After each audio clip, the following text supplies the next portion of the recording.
Welcome to WitchLit, a place to talk about the craft of writing and writing the craft. I'm your host, Victoria Raschke, author, publisher, witch, and nosy Scorpio.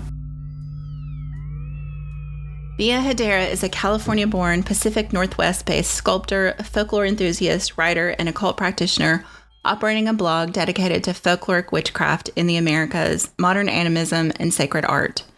Growing up in a multicultural and spiritually diverse community, she dedicates her time to the study of traditional witchcraft practices, ancestor veneration, and all things magical. Her book, Folkloric Witchcraft and the Multicultural Experience, A Crucible at the Crossroads, is one witch's love letter to the presence of animism and magic in the Americas and details not only her personal relationship to folk magic, but her love of shared magical experiences between diverse peoples. Bia Hedera, welcome to WitchLit. Thank you for having me. I'm happy to be here. I'm excited to have you on. I so enjoyed your book. I reread it again because it's been a while and just enjoyed it all over again.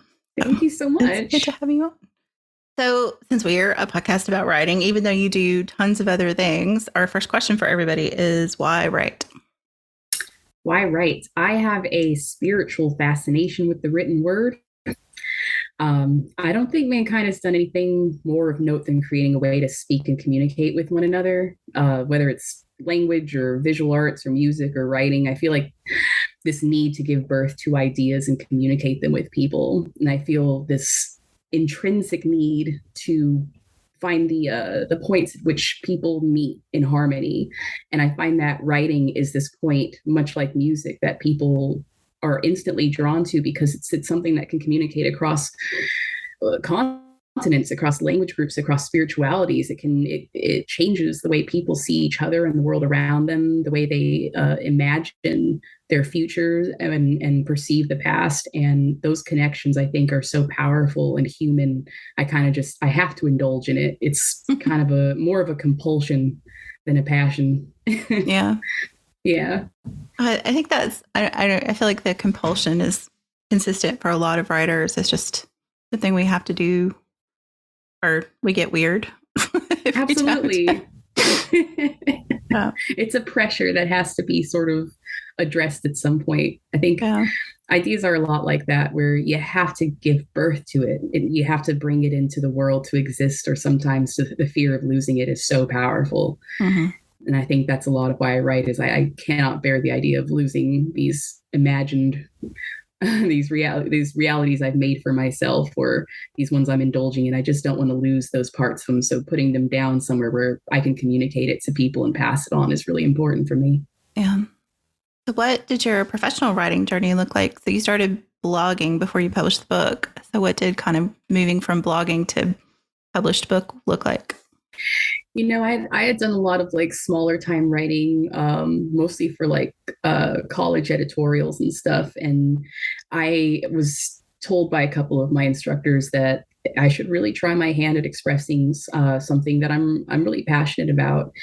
And I just had this, I don't know, there's a lot of time at work. There's a lot of just sort of passion running through me, where I thought I have something to say. And my blog has been trying to say all of this, but I kind of just want to put it somewhere where I can distribute it to the world, where everybody can see it. I need to talk to people. And that's mostly what it felt like, is I had met so many people through my blog, and I was astounded at how often people said that they felt lonely when it came to multiculturalism within the witchcraft and occult communities, that it can be just such an isolating place for people who come from diverse backgrounds. And I don't mean just racially diverse. I mean multi-spiritual households, multi-religious households, just the differences that all families have that look like different things. Mm-hmm. And it's really important to me to try to communicate with people. And I had felt so lonely about it. Like I didn't meet a lot of other people who felt like multiculturalism was being well represented, when it's such a huge part of what witchcraft is and has developed to be, especially in North America. Mm-hmm. So I had this need all of a sudden to make some of the focuses of my blog, the more popular entries, into a solid book talking about all these different subjects and how fascinating I find witchcraft in America, and why it's amazingly multicultural, and why it's something that touches every aspect of the world, and takes a little part of it and has forged something altogether unique. And wanting to sort of get that idea out to people started this, and I just sat down and wrote obsessively for a few months and surrounded myself with stacks and stacks of books, and talked to Corey and talked to Aaron Oberon and talked to different people about all the amazing folklore and the world we live in. And I just had to get it out, and there it was. And I submitted it to Moon Books, who I was introduced to through my friend Morgan, and they had told me about it, and I had applied, and instantly it was kind of fun that Moon Books was like, this is an interesting idea. It's not an idea we've had yet. Somebody with this very specific kind of niche focus. And I found them extremely supportive. So I was pretty happy with that. Mm-hmm. So it was like an immediate, just like within a few months, just rolled out kind of journey. But I had been working on most of this material for years on the blog. Yeah. It was really kind of like a compiling of all of that information with them. Yes, definitely. Some of it's almost word for word. A lot of it was just stuff that people were like, writers who had written back to me had said, I wish you would elaborate a little bit more on this. And so I kind of went with that idea and ran with it. Yeah. Two of the things that I find really striking about the book, I mean, for anyone who hasn't read it, it's a slim volume, but a percentage of it is like the footnotes. It's just a very heavily footnoted work. So you've got, it's just a great book for rabbit holes. There's just like every footnote is like a possibility to go down a rabbit hole kind of situation. So I think you can tell that there's a lot of time over it's deceptively slim volume. Let's put it that way. It is. And I love rabbit holes. And that's sort of, those are my favorite research books, are the ones where it's like, oh, well, damn, now I have like 50 more questions from the one question I came here to get answered. And I love it. It's an addiction. And the more you learn and the more you share with other people. And I love it. It's such a weird expression, but it's like writing. It's super compulsive, the research part. Yeah, exactly. I mean, I write fiction, and I still find that a lot of my time is spent on the research part, and maybe more time procrastinating the writing part to just do more research. Yep, absolutely. That would be my thing too. So one of the things I think is interesting, because your book came out, Corey Thomas Hutchins' book came out, Aaron Oberon's book came out. So there's been like this kind of surge in writing about American folklore and folkloric witchcraft. And I was just curious what you think. Why are we in this wave of this happening? Like, what do you think the impetus for this is? I think people, I think folk witchcraft it existed the whole time. It was a strong community for a long time, but it was such a niche community. It wasn't the hot popular thing. Mm-hmm. It wasn't the well-known thing. We were a really small community and extremely supportive of all of each other. And I think one of the people who sort of had the most popular influence on the popularity of folk witchcraft, especially online, was Sarah Lawless. And I think those of us who had been following her for a long time, and those of us who had fallen within similar spiritual groups and different community groups, I think we sort of just took a lot of heart from her bravery of sort of coming forward with the raw witchcraft, the wild witchcraft, the folk, gritty, animistic witchcraft. And then there were more animistic witches who were like writing back to her. And most of us, had sort of connected through her work or through Nakia Seeds or other really early bloggers on folk witchcraft. And I think we all wound up being so supportive of each other that we really wanted to have this wave happen. We were all, most of us had talked at some point online and become friends, struck up friendships, following each other on Instagram or on Blogger and stuff. And the more we shared information, the more we realized we had to share information. Mm-hmm. We needed to share information. And I think it gave way to this beautiful sort of popular wave of people who had already been practicing folk witchcraft this whole time coming out and saying it.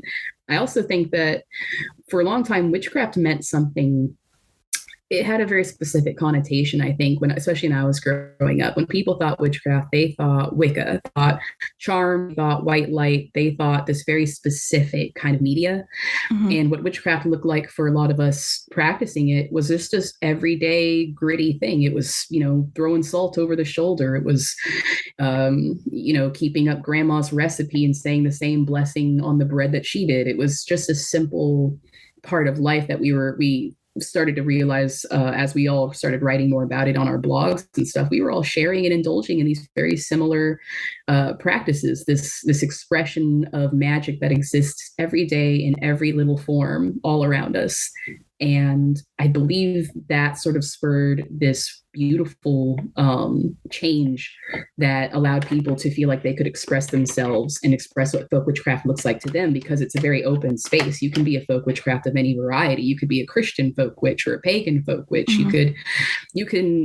There's a lot more room in folk witchcraft and the expression of the occult community now than I think there ever has been, back when the conversation was very limited.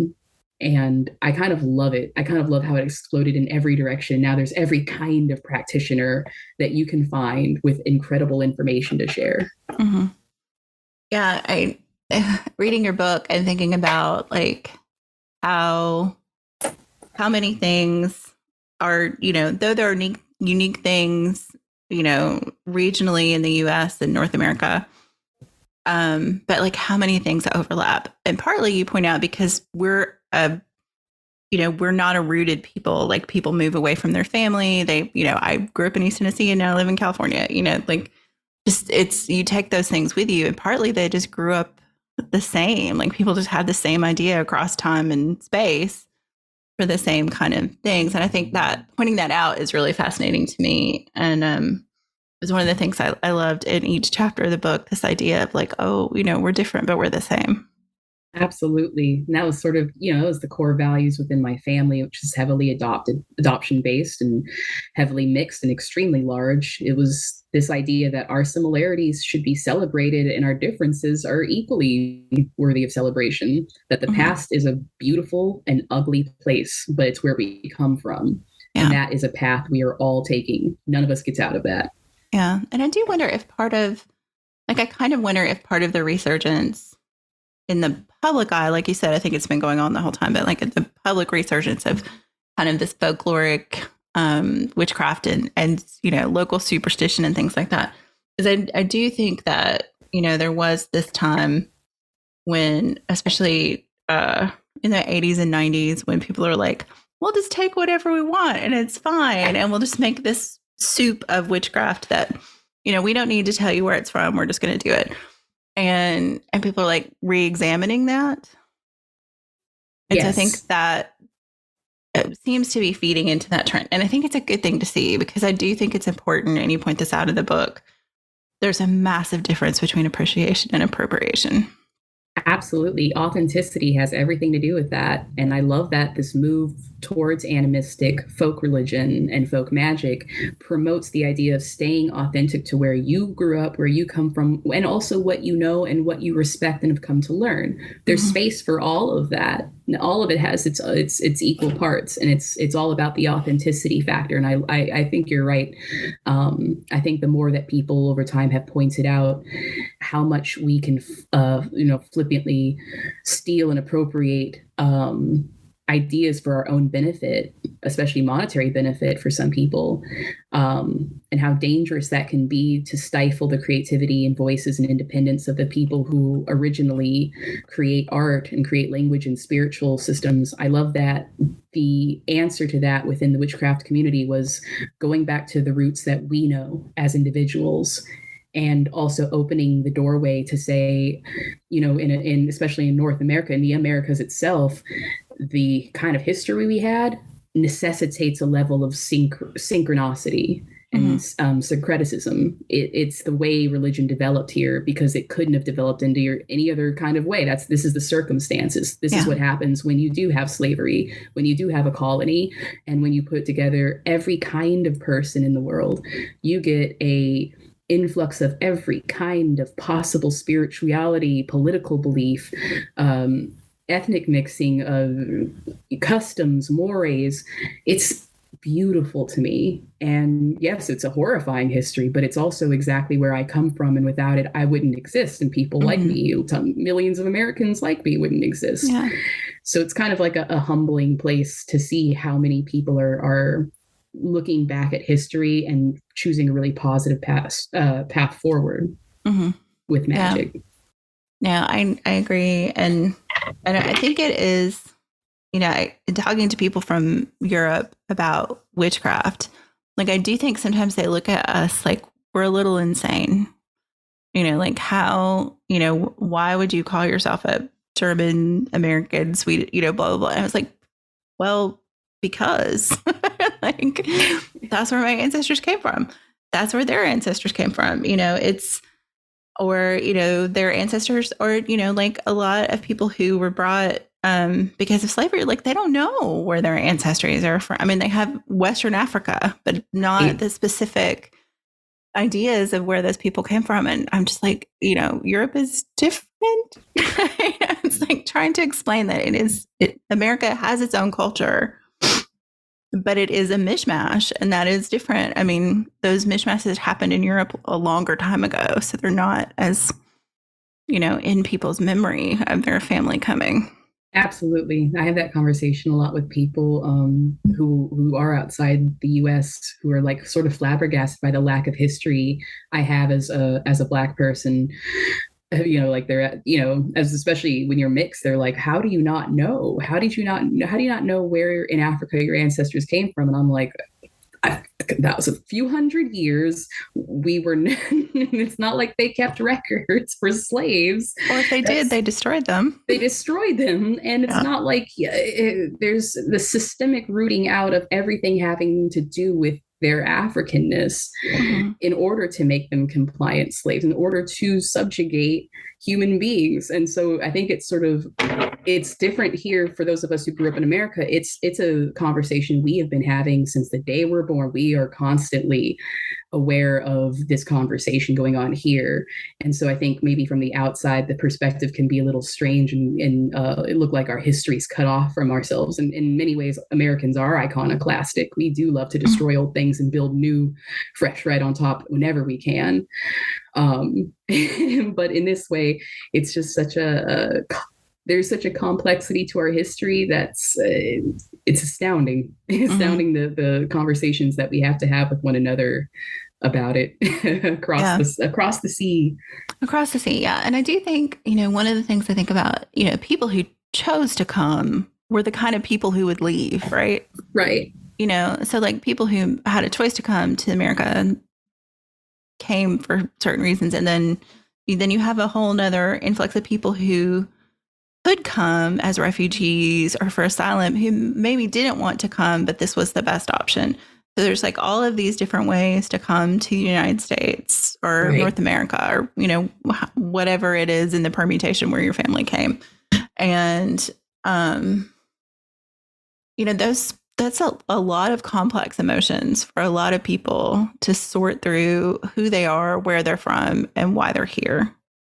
And they're all valid stories, which is something I had, try to push in the book a little bit, was these are all real and valid stories. Just because they are dirty stories with ugly histories doesn't mean every family, every human has skeletons in the closets of their ancestors. Yeah. I dread to think of what really exists out there. And that's part of why I wrote the book, is I wanted this space of dialogue and for people to know, hey, fellow mixed race or complicated historied American witch out there, I feel you. I get it. I also love this country and the weird stuff that came out of it. I find the whole bizarre nature of it fascinating and beautiful. Yeah. Because it's created an amazingly large family for me to choose from, millions of people. And I love that. Yeah. And I do think, there's kind of this aspect of like, I personally am not capable of undoing 500 years of history. Like I kind of have to live with it. And the best way to do that is accept that, like you said, there's a lot of dirt and a lot of really ugly, horrific things that we've done to each other in the past, but it has brought us to this place where we can examine that and look at it. And like you said, choose a better way forward from here. Yes. And all that really matters to me is the most is having the conversation. The more people can, and that's all like what I said, I just wanted to communicate. And I find when you communicate with people, God, you can rip down so many barriers. You don't have to disagree. We don't even have to understand, but just to keep that dialogue open and be willing to listen is the most important thing, I think. So in your research, did you talk to a lot of different people, or was it mostly like, I guess, written research, published research? Well, it was sort of a mishmash of both. I did a lot of book research because that was where I was finding more information about where the worlds meet was in the relics of American folklore. I really wanted to start there and see where these folklorists in history were picking up their information. Where were these regions? Who were the people there? And how did it spread? How are facets of deep South magic found in the Northwest? How has it moved and migrated with the migration of Americans over the last few hundred years? And how has it changed us, changed our history? And so finding that, I think it was far better to try to look through books to try to trace where folklorists were picking that up. Where was these hard line connections that they saw? You know, people, I love oral history, but people, we're playing telephone with each other and our, you know, whatever story we're telling is our version of the story. And so what I liked to do was start with talking to people in my family and in my community about folklore they had heard, and then write it down, and I would just go straight down the rabbit hole. You know, I had one instructor at my place of work tell me about pins and needle folklore in Illinois, and I thought, you know, I don't really know a lot about Illinois. I don't know a lot about the Midwestern sort of branches of magic as they developed. And he was like, you really should look into it. You should look into the kinds of people that lived there. He was telling me about the pin and needle folklore of his aunt, and he was Italian American. And the more I looked into it, the more I realized there was pins and needle folklore everywhere. And I was already familiar with it through hoodoo and Southwest witchcraft practices. And then it became this explosion of pins and needles everywhere. Every culture you look at, it's got pins that's stabbing something like a doll or something with a needle. And I loved that. I loved that you could talk to any person and then hear one little line, one little story, and then find just volumes of research about it and sort of find where it kind of crossed into my life already. So that was pretty much the process was, you know, you start with talking to somebody and just get this spark of an idea and then just go full on in the library. Yeah. And I love that idea of like you said, pins and needles everywhere, but partly because people had to make clothes. You know, that was just a tool that every culture had at some point. Yes. To practical. either hold their clothes together or sew them, or, you know, like all of the things around clothing and sewing magic, I find fascinating. I think most folk magic comes out of necessity from some practical thing. It usually has some sort of real world connection that makes a certain level of sense, even when it's a silly level of sense. Yeah. Well, I mean, you know, like throwing salt over your shoulder for the devil. I mean, that seems like I'm not sure where that started, but it makes sense when you think like at some point salt was incredibly valuable. So spilling it was a bad thing. Right. We don't think about it now. Like if you spill salt, you just sweep it up. But when it was something that was hard to come by, when you were paid in salt, absolutely, that's a whole different thing. Yes. Interesting. So what, in doing your research, like, was there anything particularly that you just kind of found yourself to, I guess, stuck in the rabbit hole of wanting to find these things out? Or were there anything in particular that just really stuck out for you? Yes. By the time I started getting to hexing, I realized that I had a really fascinating childhood with the amount of hexing and curses that I grew up seeing.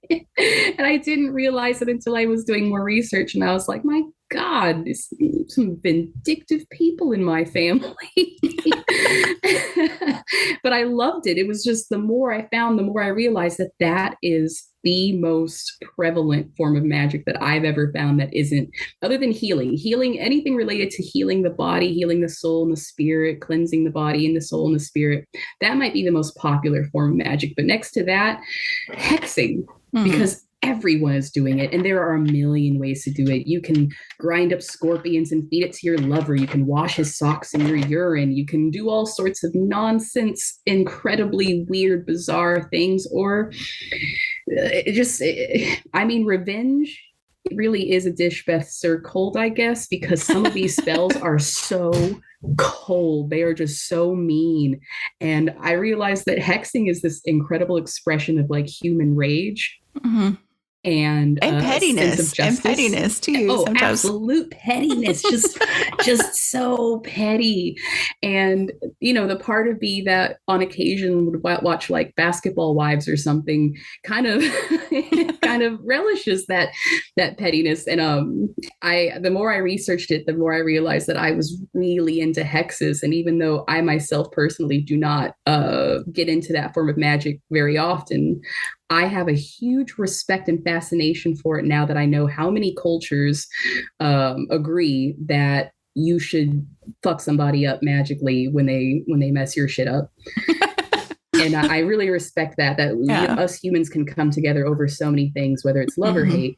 Yeah, I think one of the favorite things I remember reading is like when they found all of the curse tablets in Bath in England, and like on the little lead folded pieces, one of them was like cursing someone for stealing their towel. I mean, it was like, that's some petty bullshit to curse someone over, but apparently, I love it.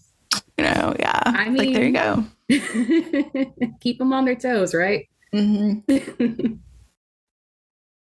Yeah, I am grateful to the, I guess, the desire for humans to continue to build, to keep finding weird stuff like this. Me too. So did you have like any access issues with research, or like, I know like doing something this broad that's basically across North America, like were there any trouble, and did you have any trouble with access? No, in my mundane life, I work at a higher education institution, and my job, working in administration and event coordination, gives me access to the university and Seattle College's library system. Mm-hmm. So I get a lot more access to archives and library resources because I work in higher education at the state employee level. So being able to go in and get anything that I needed, being able to access parts, use access passes to get into archives at UW and at SU, and to use my connections through the higher level universities and the Seattle colleges, I had incredible access to instructors and professors, people I could just ask, have you ever heard of this? Or what do you know about folklore? And have them sort of spark my interest or point me in the right direction or tell me what book. It was great to have a higher education library attached to my office. My office is in the same building as it. So I can just walk over and go pick up, 30 or 30 or more ethnographies of these different groups around America and take them home with my access pass. So I wound up having a lot more access than I think a lot of people do, especially through my family, since they are so large, so diverse, very well connected within their different communities. And, since we're highly communicative like that, and we take a lot of pride in talking about history and the places that we all came from, it was really easy to have people just tell me stories. It was easy sitting Auntie down and buying her some coffee and hearing her stories about what she grew up hearing about, and why does our family do certain things that other families don't do. And so I'd say I actually was blessed with an overabundance of access that I still get to have today. And I'm really grateful that higher education exists and offers that kind of access to people who just live their life attached to research. I get to just go hang out with the researchers and pick their brain. And it's kind of I don't know, I think it's a really great privilege, and I'm really grateful for it. Yeah, that higher education access is pretty amazing. I think sometimes like I had it good in grad school and I didn't realize how good I had it. I had access to those kind of things.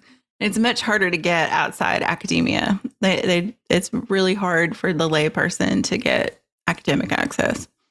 Oh, and volunteering is a huge part. When you come in and you volunteer to help people sort papers, volunteer to help some of these TAs in the research department sort their stuff. When you volunteer your services and you just want to get information the easy way instead of trying to communicate over email and make it all official, I find that was a really fun part of it, was on a friend level, coming in and being like, yeah, okay, how can I help you and how can you help me? Yeah. And then when they come across something, they're like, oh, you know who would be interested in this? That happens I will get constant emails, texts, even over my work email. Now, did you hear about this? This is happening. Also, there's going to be a workshop on professional development day if you want to go to it. I'm like, that's awesome. I get awesome, travel opportunities for this now. And I'm really appreciative of it. Yeah. So now that the book is out in the world, I can't imagine that this has stopped for you, because this is a rabbit hole you could go down the rest of your life. So what are your goals like for your writing and research at this point? Right now, I am dragging my feet on my second book. I have been touched with a tad bit of ennui. Is it possibly a pandemic related? Yeah, for the last, 2 years. So once the pandemic hit, I just sort of took a step back and I wanted to do things that were a lot more comforting to myself. And I started writing more of the sci-fi and fantasy that I just write for myself, for my own edification, just to make myself feel better. And it'll be, it's thousands of pages now of a book that I never intend anyone to see. When I really wish that I had stuck to working on my second book in this whole folklore realm that I'm working on. But the goal is to complete this book because I have an illustrator who has done some incredible art, Andrew Jimenez, who did the book cover for Folkloric American Witchcraft. And he did a lot of the illustrations. He's the illustrator of my logo. He's a fabricator for my modeling work. And he does, he's like this fascinating artist that I've worked with for years. And he's done some great artwork for it. And the theme of the book is about a particular kind of witch's familiar that doesn't get a lot of love and popularity, in my opinion, but is an animal that I love and find very extremely comforting to be around. Yeah. And when I was doing research for the first book, I could not believe how much I found about this particular witch's familiar and how it translated between Europe and America in this way. And so many cultures hold this particular animal in such high regard. And it's such an unassuming, innocent little beast. And I'm hoping that I can finish this book within the next 2 months and have it submitted to my publisher in the hopes that it's going to be what I'm looking for. But it's been, when you say rabbit hole, you're not kidding. Yeah. Sometimes you get stuck down in those burrows. It can happen. Definitely. Yeah. Are you publishing with Moon again, or? I have multiple offers, but I really love Moon books. I have multiple, this one with the familiar that I'm working on is just one. I've got one on love magic, the history of just love magic in America, and mostly just the really funny and sadistic stuff.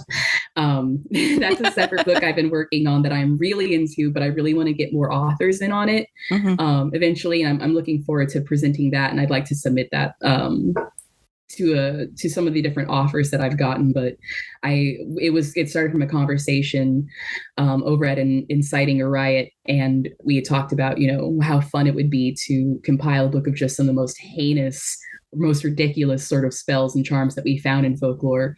And it became this side project that I started working on of the most embarrassing, horrific, just nasty ass love spells, just all the gross things out body stuff. There's so much of that. Yeah. There's so much of it. And, it goes back to some of the research I've done into Greek magic, which I found fascinating, the amount of corpses that got used in aphrodisiac spells. I thought, I really want to touch on how killer love and romance and sex can be in the magical world. Yes. No, that is definitely the when you open that door and you're like, whoa, I did not know that was hiding in there. I meant what I said. I love when stuff gets real petty, and love spells. Oh, there's just nothing quite as petty as a love spell. Yeah. I guess that the revenge and love is like all's fair in love and war. There you go. They just embrace that wholeheartedly and take it with them. So when you aren't in your rabbit burrow and you're having a good writing day, what does that look like for you? What's like a great writing day for you? Oh God, should not say this. Do we need to knock on But a good wood or writing something? day. No, honestly, it's just I love it when work is really slow and I can slip into the library for an extended lunch period and go into the private research rooms when there's no students around, they're all in class. I can slip in there for like an extended amount of time and write to my heart's content for a little over an hour. And there's times where I'll just stay late and use vacation time to achieve it. But midday is where I hit these huge bursts of energy and I have to get it out. I have to do it.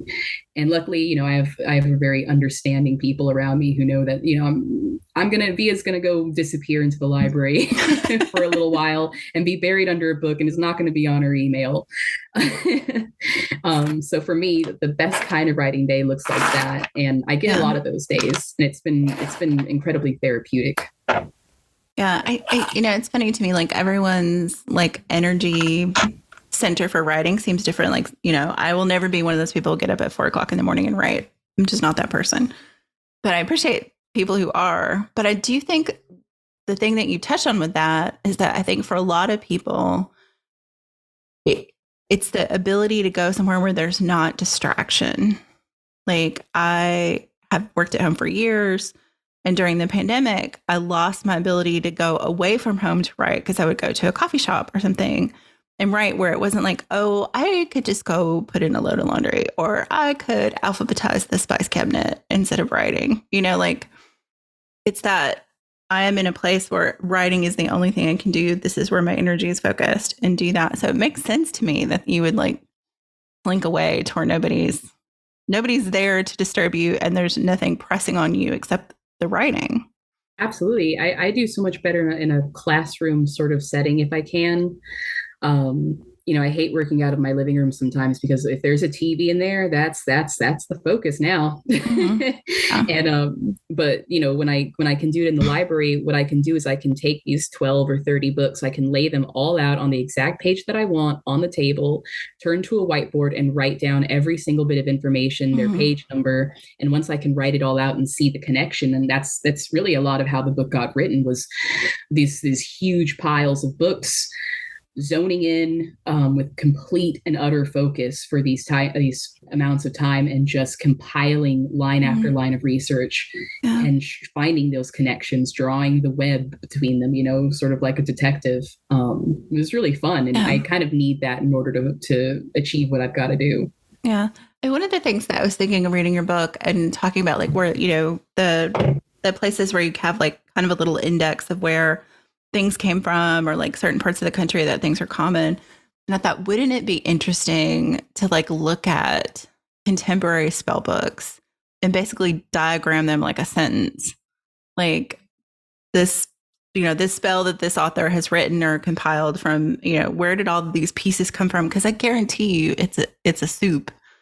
And absolutely. I would love to see, like, I don't know, like I just had this image of I am giving it to the world, someone else, because I don't have time for this, to write this book of basically diagramming modern spells for where the pieces come from. Because I just thought, oh yeah, that would be a lot of research, but it'd be a lot of fun. It would be so fun. I would just love to see a tremendous, absolutely just a flow chart that just leads down every single thread. I would love that. That's a great idea. Yeah, like somebody get on that. We want to read it. Somebody. I ain't got time for that. I know they always say, when you say you want to see a book, it's your job to read it, but like to write it. But sometimes you just can't do them all. No, that sounds like the multi-author job, to be honest. Yeah, that's like a compendium kind of. Is Llewellyn listening? Because they're good at compendiums. I mean, seriously, they're brilliant at it. This would be the best kind. Yeah, that would be awesome. Do you have? So, I guess the way you're writing, I always ask people if they have rituals around writing, but it sounds like yours is just sneaking away. But do you have other rituals around writing? Yeah. Typically, the first thing that has to happen is I gotta drink like a gallon of matcha or coffee or Red Bull or something. My favorite time, I think, is you get like when you're doing the early day stuff. I love just I don't know, a venti venti matcha latte or something super powerful that'll just keep me staring like with really wide unblinking eyes so I don't miss any research. I love that. But when it comes to the evening time, when I really want to get descriptive and start telling stories, I love the ritual of sipping whiskey before I write and having like a nice stiff drink, and then feeling all those creative, all those inhibitions loosen up and start to get into more of how storytelling looks in the cultures I come from, which is people sit around drinking and telling stories. And that's another aspect of writing for me, is talking about the personal aspect of it, how it's affected my life and my family. And frankly, my family is only ever easy to talk about with a few drinks in you. So it's part of the ritual. A little bit of sympathetic magic. Oh yeah. I like it. I know. I always think I have a circle of writer friends that we talk every week, and we have often joked about the Ernest Hemingway, write drunk, edit sober, and we're like, maybe edit drunk because it's harder. So. Editing is the part I hate the most. Yeah, I think I don't know. I have yet. Well, no, I will take that back. I have talked to a couple writers who enjoy that, like the surgical part of editing. I personally do not enjoy it. I find it really difficult. I have not enjoyed it. No. It's well, I tend to write brief. Like I am never gonna. It will shock me if I ever write a doorstop Stephen King, Anne Rice size novel. Like that's just not how I write. So a lot of editing for me is sometimes, well, can you explain this more? And I was like, well, I thought I had. So like, this is hard for me to go, okay, I thought I explained it. Right.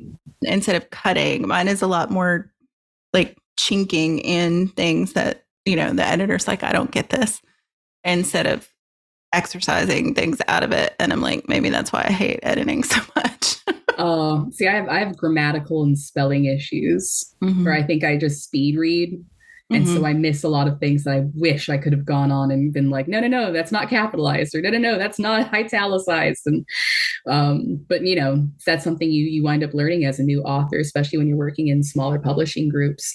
You start to realize that you have to take a far more keen eye on the editing process, even when it comes to stuff as basic as italics and underlines and basic grammar and spelling. Like I had no idea how much more involved it would be. And it's been quite the experience to learn, since those are my weakest points. Yeah. And I think, you touched on something I think is interesting. I think publishing, self-publishing, independent publishing with small presses, it is a different experience. You are a lot more hands-on at every step of the way than I think authors who publish with like traditional Big Five or, Big Four, whatever it is now, or big publishing houses overseas. Like it's just a different experience. Absolutely. Very frustrating, especially if the editing is the weak point and it's something that you have to be more hands-on about. And I think that was probably the largest challenge I faced in the process of getting published, was realizing that I would have to take a lot more charge over that in the future. Yeah, no, that makes sense to me, because it's my first book, when it went to press and I got it back, there was a glaring typo on the first page that made me want to die and crawl under a chair. And me too. Yeah. Me too. Yeah. When I saw that Eagles had the capitalized in front of it at the very end, where I talked about how I like to rock out to the Eagles. I was like, no, the greatest rock band in American history. How did I get that one? How did I miss that? It haunts me to my ever loving end. Yeah, no, my personal favorite. I do some editing for publishing overseas. I lived in Slovenia for a while, and so I have contacts there, and occasionally they'll ask me to do some edited English translations, because that's what I worked on when I was there. And I did this whole book. Everything looked great. And it goes to press. And I did not edit my own bio because I sent it to them. And then somebody typed it into the thing. And there was a typo in my bio as the editor. And I was like, great. I was like, oh, sorry to hear that. I know how that haunts. Yeah. And I was like, you wake up at 3 a.m. and think about it? I do. Oh, yeah, exactly. You know, it's that, what is it? It's that you were mean to that girl in 3rd grade. And that time I had a typo in my own bio at like 4 a.m. Yeah. Oh, God. Yeah. I do admire people who just don't get hung up on those things, but I'm not one of them. So. No, I will analyze it until the day I die. Yeah. How could I have stopped that? How can I build a time machine and come back and change that? Yes. Or how can I walk around and pull every copy so no one sees it ever again? Ever again. Yeah. Yeah. It's an interesting thing. Do you feel like, I mean, I feel like since you've been writing publicly, blogging and publishing articles and things like that, and then into the book, do you have that experience? Because you have this like arc of public writing where you can go back and read stuff and you're like, oh yeah. All of the time. I go back. I cannot describe the cringe that has been my life for the last, I don't know, roughly 35 years. It's just been, every time I go back and I read something, I'm shocked anew. Sometimes I'll read it and I'll go, wow, I do not give myself enough credit for the passion I have for the subjects that I study. I'll go back and read my blog and I'll see there's been multiple comments left in the interim of years that I didn't even catch. And I'll sit there and go, wow, I wrote something really good that I objectively would have liked if written the other person. And then at least 75% of the time I go in and I go, now, why the hell did I do that? What the hell was this? What was I on? Why did I write that? I get so embarrassed and I'll hyper analyze it. And then I think about it and I'm like, you know what? This is basically proof of growth. This is just people watching me evolve as a person, and evolution isn't a bad thing. Everybody is going to have these moments. We all do them. We all catch each other doing it. And the point is to just sort of own it and go, well, this is me. I'm a human being with flaws. I'm going to say some shit I'm going to regret, and I'm going to forgive other people for that because someday I too will need forgiveness. Yes. Yeah. I think that to me is the important thing to remember is it is evidence of growth. Not everyone has it documented so publicly. Right. But, I think a lot more people do with social media. And it's important to remember that people can actually change. Like they can grow, they can evolve, they can, evolve their opinions on things. And as a writer, like you continue to grow as a writer. If you're writing at the same level you were writing at 15 years ago, that would be surprising. Exactly. Growth is a good thing. I like watching people grow. I like watching people's opinions change. I'm sad that sometimes we live in a culture where we cannot allow that. We cannot allow people to change because that means that they flip-flopped or that they're, fair weather or that they don't know what they're talking about. When the truth is we're humans. We have to learn. Yeah. It's just intrinsic to who and what we are. We must learn and understand things differently over time. And sometimes that means looking back and seeing who you were at that moment and being like, wow, you are an unfamiliar entity. I don't know you. Mm-hmm. And sometimes it's looking back and going, wow, I'm so happy at who I was. I'm glad I didn't lose myself. Mm-hmm. And both things are true and both things are fine. I'm glad we live in a world where I'm sad we live in a world where people get canceled sometimes over some of the most nonsense things, and we can kind of be hyper vigilant to the point of just being discriminatory towards each other and unforgiving. But I also love living in a world where we can all sort of accept that we all make these mistakes. We all have things that we are cringing at relentlessly that we have said or thought in our past. And the part of being human that I love most is the part where we learn from that and then move forward.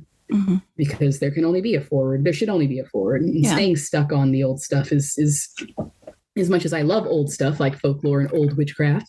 I like new mentalities and I like learning new things. And one of the things I've learned most about being an author is that people are really going to hate your guts and let you know that. Mm-hmm. And it's okay as long as you remember that that's just part of it. That's, the hating yourself part, the hating, being hated by other people, the hating your old creations and looking back at those things and cringing. All of that's just part of it. And in the end, it probably did a lot better, I think, just to go through the experience, just to know that we were like alive and human enough to feel all of this. Yeah. Sometimes it feels like that's worth it. Yeah, I think. But that's just me rambling. Sorry, I got all existential. No, it is not rambling. I think it's important. And I think for new writers, I think it can be shocking to find out that a lot of people who will take the time to talk about your work publicly and like in reviews and things like that will do it because they hated it. Yep. And, you will hear from people who love it, and you will have people who tell you they loved it, who know you personally, who will never read it. They'll just tell you they loved it. And, there's... It's people say don't read the reviews. Everybody reads them at first. It's just nature to go look and see what people have to say. And unfortunately, a lot of people who will take the time to say something are people who are haters. So yeah, basically. You got to kind of steal for that and understand that it says a lot more about them than you, that they took the time to do that. And you know what? Hell, thank you for taking the time to read my book. Yeah, thanks for your $2.50 that I got from this copy. Thank you for paying into my royalties. That's cool. Yeah, it's I think it's an interesting thing to be in public like that, because people have this idea with writers that it is some magical process that happens when, and I've talked to several writers about this. It's work. Writing is work. It's brain work, but it's work. And, it is easy as a writer to be precious about things and think, oh, I'm sending my heart, soul, baby out into the world, and I want the world to be nice to it. People aren't always nice to your children, and they're not always going to be nice to your work. I mean, it's just, that's kind of how life is. But it can be kind of heartbreaking, I think, for new authors who aren't prepared for that.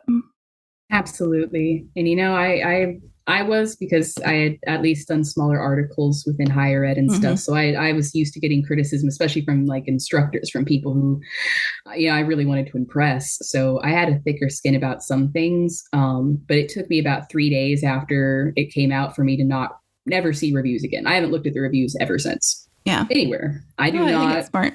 Yeah, I don't have anything to do with it, because to be perfectly honest, other people's like overall opinion on it didn't really matter. I didn't write it for other people. I wrote it specifically so that I could communicate with whoever it is wanted to communicate back. So it wasn't supposed to be for everybody. It was supposed to be for whoever it is found an interest in it. Yeah. And I'm glad I was able to do it. And I'm glad I was able to sort of suck it up when my feelings did get hurt. Yeah. Because that's going to be life, king of pain and all that. Yeah, exactly. Well, and I think, I don't know, you touched on something else there that I'd love to talk to writers about, this idea about, who your audience is and what does success look like. So who do you think your audience is, and what does success look like for you as a writer? My audience, I wrote for curious people. I just wrote for anybody who was curious. I was curious. I wanted to know more about how multiculturalism affected witchcraft and the expression of occultism in America. And I was curious about what other people thought. I was curious to see what would happen if I said my piece about different controversial subjects. I just wanted to appeal to curious people. I didn't necessarily want to be liked or loved or understood even. I just sort of wanted to know if there were other people who were speaking my language. And it turns out there are a lot of people out there speaking my language. So that's who I'm talking to. Y'all can understand what I am saying to you. Then congratulations. That's it. I was just trying to talk to you. Yeah.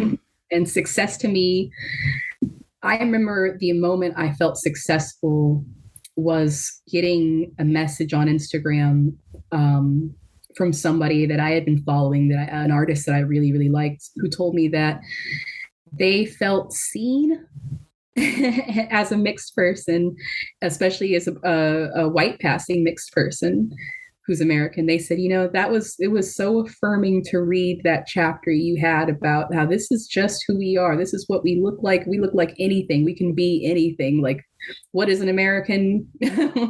What is, we all have a history here, and that history was valid regardless of what it was. And to have somebody say, that really meant a lot to me, to feel like, oh, I feel seen. There's other people out there who kind of don't fit in anywhere. And we're just finding our own unique path in the one that was structured right here in our country. And I was like, that to me, that was success, was just having someone communicate right back to me exactly what it is I was trying to say in the first place. Yeah. Yeah. That's powerful. It was powerful. And it's powerful every single time I hear from someone who says, hey, I really liked your book. This is my story. And it's amazing how people are like, they'll just share their whole family history with me, and it'll be their own unique American story. And I love all of them, even the ugly parts, the brutal parts, the simple parts, the boring ones, the outrageous stories. All of them are this beautifully unique human experience that could only ever exist in this tremendous fruit salad we call a country. Yeah. I think fruit salad's a great description. I haven't heard that. I like it. So before we get to our game of chance question at the end, do you want to talk about some current or upcoming projects? This will probably air late in the year, January. So gives you an idea when things will happen and how readers can connect with you. Well, first, readers can connect with me. I am everywhere. I'm on Facebook via Hedera Instagram, via Hedera on YouTube. That's where I do a lot of videos of folk magic that I recreate from just old historical records, or from the Journal of American Folklore, or from my own personal practices. So people can watch these really short videos of things that I'm just doing magically on YouTube. You can also follow my side project, Trudy the Mole, which is, just sort of a fun toy project I do on Instagram. You can follow me on viahedera.com, which is where I post a lot of my research, a lot of my art, recipes, image, just all sorts of art. It's where me and my illustrator both run out some of our art out of. And upcoming projects to look forward to is my second book that is going to, it's still a mystery project for some people, but it's about a fantastic familiar of American witches. You should also look out for more artwork on Instagram, which is where I'll be posting more of my Sabbath-based seasonal recipes that I've been doing. They've been a real hit, and I'm really happy people love it. And where I always keep up on regional American folklore and encourage people to share their regional American witchcraft with the world. Well, we will make sure links for all that are in the show notes so people can find you, and then we will roll the die and see what our question is going to be. So I know you've listened, so you know what this is. Yes. So I will roll a die, lovely little D&D set. And depending on what number I get, you'll get a question about death, sex, religion, politics, or money. And if I get a 6, you get to pick which one you want. Excellent. So let's see what we get today. 3, religion. My favorite thing. Oh, yay. So all right. I was thinking about, in the book, you talk about growing up in a multi-religious household. So do you consider yourself a religious person? Ooh, that is no and yes. I know it's so cliche for people to say the whole spiritual, not religious thing, but I would even go that far. I think it would surprise people. No, I'm deeply skeptical. A lot of practices, a lot of things I do, I know it's unpopular in the witchcraft community to link magic or spirituality with psychology in any way, because it feels invalidating. But to me, I'm not invalidated by the connection. I think there are things that rituals we do in life that can be both magical and psychological. They can be there just for the sheer comfort that they bring you. And in my opinion, that's kind of what religion is it's people's comfort. It's people's path to the mystery that none of us really knows about and can prove. And so when it comes to religion, I sort of feel like, well, if I had to say I have a specific religion, I would say no, not really. I mean, the closest I get is being an animist. I believe that there's a world populated by spirits and souls. I believe there's a universe populated by unseen, unknowable things. But that's just the point, is I don't really know. I'm just doing what makes me feel comfortable. I'm doing what makes me feel happy. My life is short and I have no idea what the hell is going to happen at the end. It could be a complete and utter mystery. It could be everything I've ever dreamed about. It could be a complete and utter nightmare. I have zero idea, and I don't have any desire to find an absolute answer either. I kind of just want to live what little small blip of life I have in this giant, uncaring, frozen universe that's billions and billions of years older than me and billions of times larger than my soul or my life could ever be. And so for that short amount of time, I want to just do whatever makes me feel comfortable.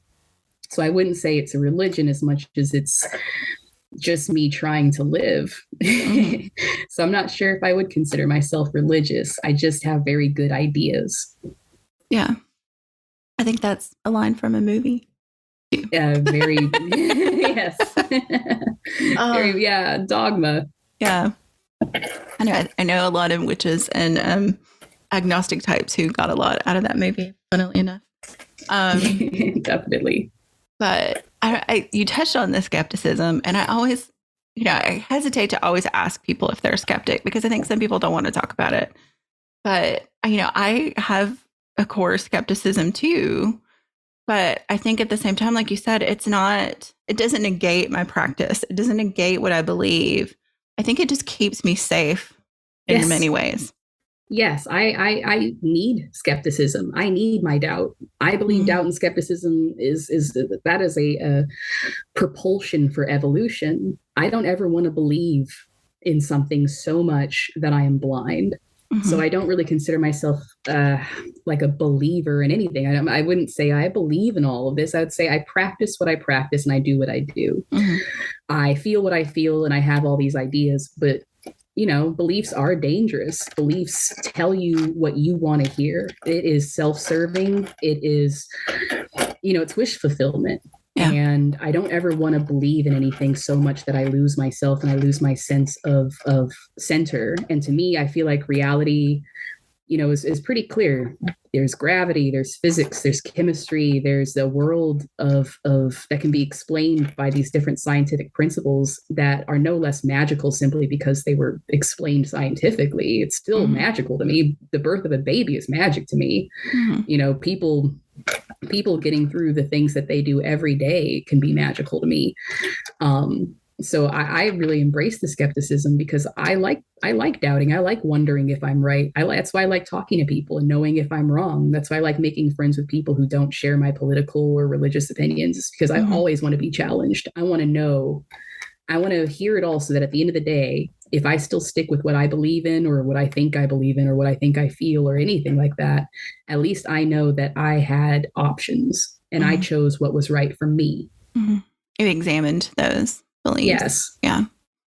No, I think so. And I think, I don't know. I mean, I look at certain elements of our culture in the United States that I think people have lost their skepticism, and it has pulled them in some pretty ugly places. And so I do feel like that ability to examine what you believe or what you think to be true is important, and it's part of being an adult. Yes. It's part of being a human. I don't want to be right, and I don't want to live in a place or be around people who all think like me. I want to be challenged. I can't imagine anything more boring than spending my life around everybody who thinks and acts and talks and looks like me. That sounds unbearably bland. I mean, I love me, but damn. I don't want a world entirely populated with me. Everything's a little different. Yeah. Yeah. No, I agree. And I mean, I think that's one of the, like you said, it's one of the beautiful things about being here in this time and space is that we are in a fruit salad. Yes. I'm going to steal that and use it all the time now. We are in a fruit salad and we should enjoy it. So I agree. I really love a good fruit salad. Yep. Awesome. Well, Thea, thank you so much for being on the show. I've so enjoyed our conversation and I can't wait for the next book. Thank you so much. I appreciate you inviting me. This has been great. I love this podcast and I encourage everybody to share this and listen to it.